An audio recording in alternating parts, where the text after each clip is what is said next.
How are you doing today, Mr. Anderson? I'm doing good.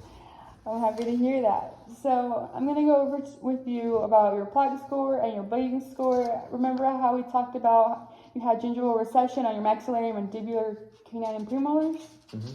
Well, we told you had slight periodontitis. Do you know what that is exactly?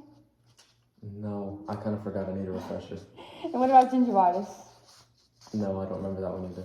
Okay, so we're gonna go over those with you. We're gonna start with gingivitis. So, do you know the definition of gingivitis?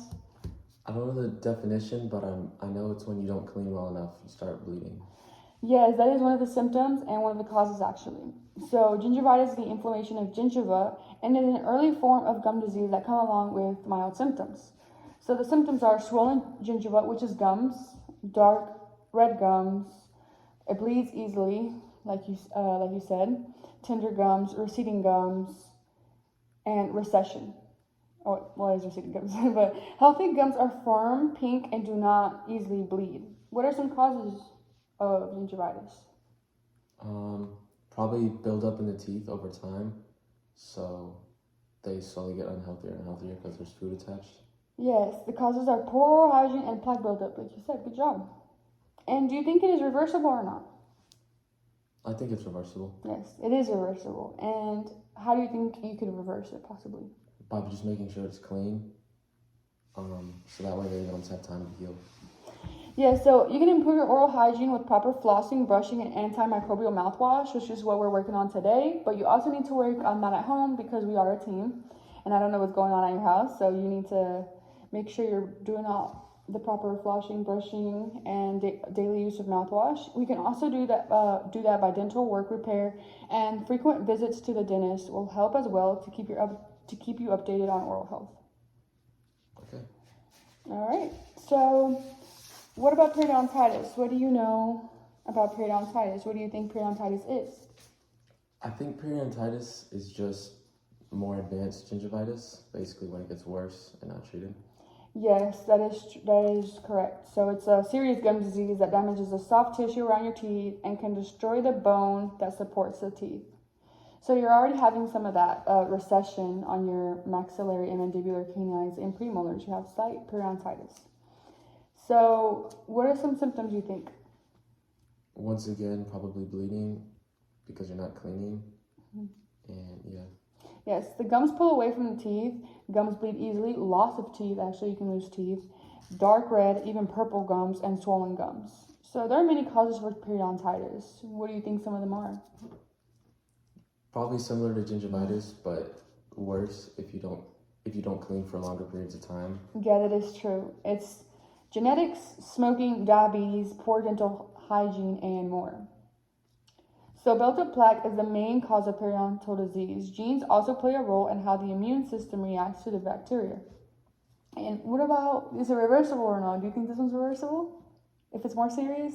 Yeah, I'm gonna guess it's not reversible. Yeah, it's not reversible. But we can help control it. We can help halt the progression of periodontal disease. So which is what we're trying to do with here. Because it's only slight, so we can stop it from progressing to severe periodontitis. That's good.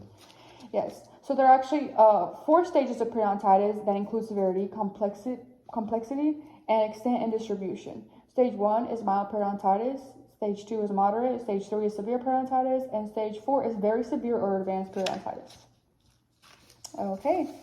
So we're going to go over with you again those long-term goals to remind you why this is to remind you why it's so important to complete your long-term goals, because we want to halt that progression of periodontitis. We don't want you to lose any teeth, right? Yeah, I don't want to lose any of my teeth.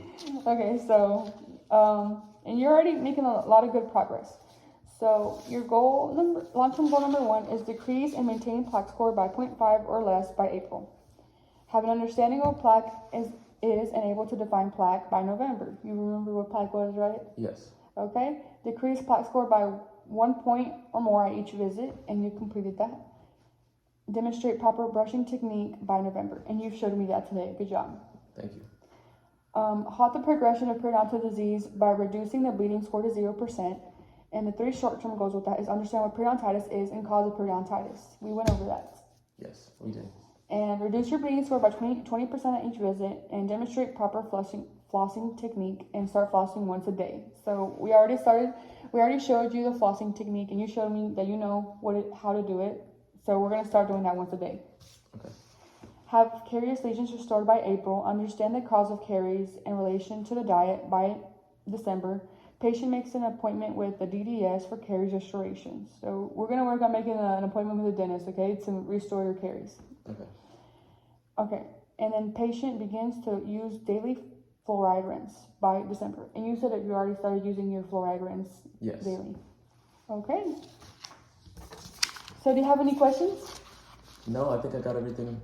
No, thank you. Okay, thank you so much. And remember, we are a team, so work on these at home as well as I'm trying to help you out here at the clinic. Okay, we're a team. Okay, have a good one. I'll see you later.